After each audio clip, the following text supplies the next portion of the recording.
And amongst the most important chapters which need to be examined, understood, is chapter 9 from the Holy Quran. And I remember several years ago, I was taking a flight from Houston to Los Angeles.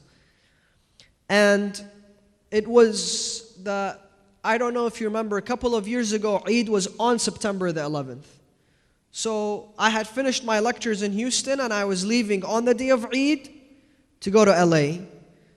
And I left after Salat al-Eid, so I was dressed in my clothes and I sat in the flight. And the man, I was sitting in the window, and there was a gentleman in the aisle seat. So when he saw me, he wasn't happy. Let's put it this way. So I sat down, and the flight took off.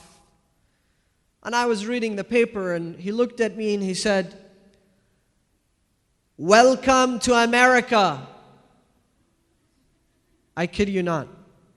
So I didn't say, I wanted him to finish. And he said, "The land of freedom,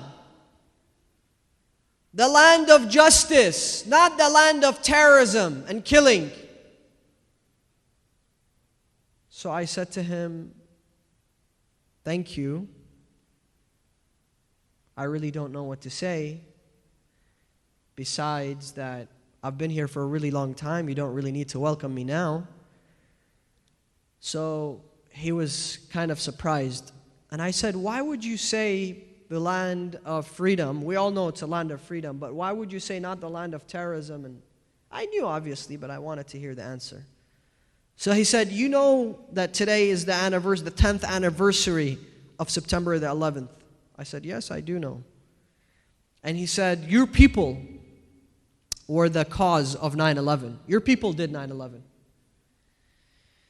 And your book," meaning the Quran, "is the book that teaches them to kill us.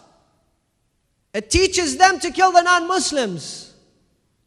It teaches them to spread terrorism. And this happens to me and may happen to any one of you."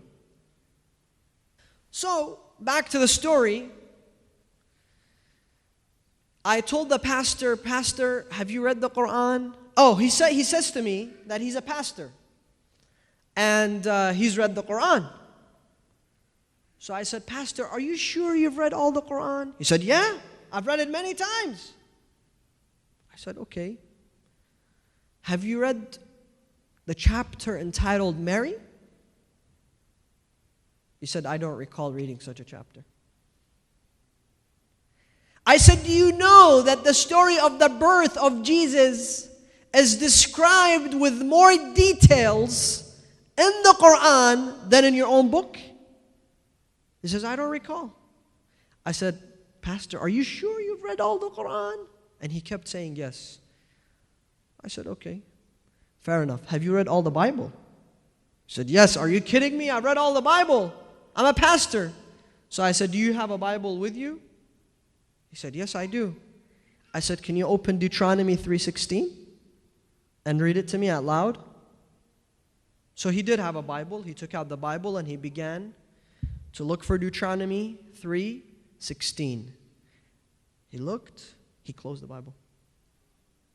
I said, "Pastor, what happened?" He said, "No, I can explain. This verse is..." I said, "But can you read it to me? I want you to read it to me." And he had a hard time being convinced to read it out loud, because at that point, there was about a couple of people who were listening to this conversation. So he began to read, and the verse says, I won't read the whole passage, I will read some of the passage if I can find my phone. Okay, the verse says, Deuteronomy 3:16. Now, you have to know this verse, you have to know this passage.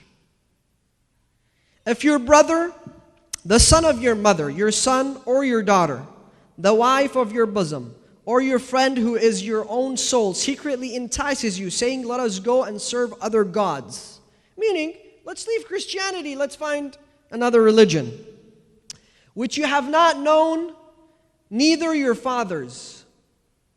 And then he comes to verse 8. He explains, then he says, "You shall not consent to him or listen to him, nor shall your eyes pity him. And then in 9 he says, you shall surely kill him. Your hand shall be first against him to put him to death. Meaning if he told you that on the airplane, choke him and kill him right away. And afterwards you should stone him to death and other hands of other people.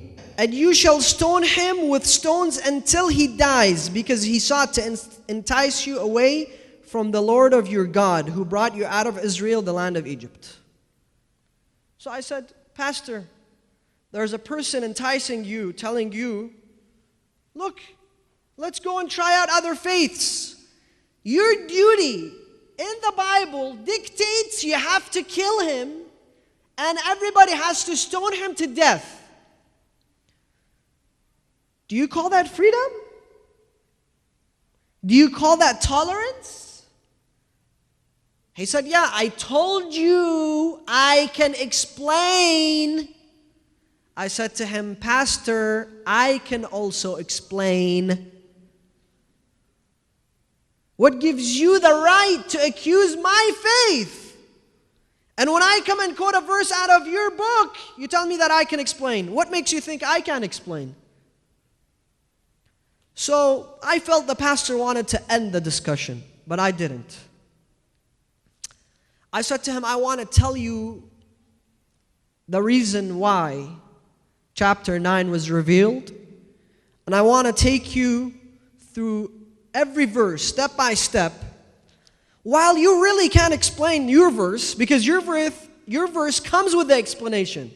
It says clearly, if your brother or your friend or your wife or your mother entices you to worship other gods, kill them. It comes with its explanation. Really, there is no other explanation behind it. However, in the Quran, every verse has sababun nuzul, reason behind dissension. There is a reason why every verse was revealed. And in order for you to know the verse, you have to know the reason why it was revealed. And I'll tell you, let me make it simple. Imagine 100 years from now, people read, there was a guy in Pakistan, he was walking in his house, and then the American army went into his house, they killed him. They took his body and they threw it in the ocean. You would say, why would they do something like that? That's so inhumane. But then they'll tell you, no, he was the mastermind behind 9/11. And they were looking for him for a long time. They got him and they killed him and they threw him in the ocean. It's an explanation that reveals the reason behind that act. Every verse in the Quran has a reason why it was revealed. And in order for us to understand the complete message of the verse, we have to make sure we understand the reason why it was revealed.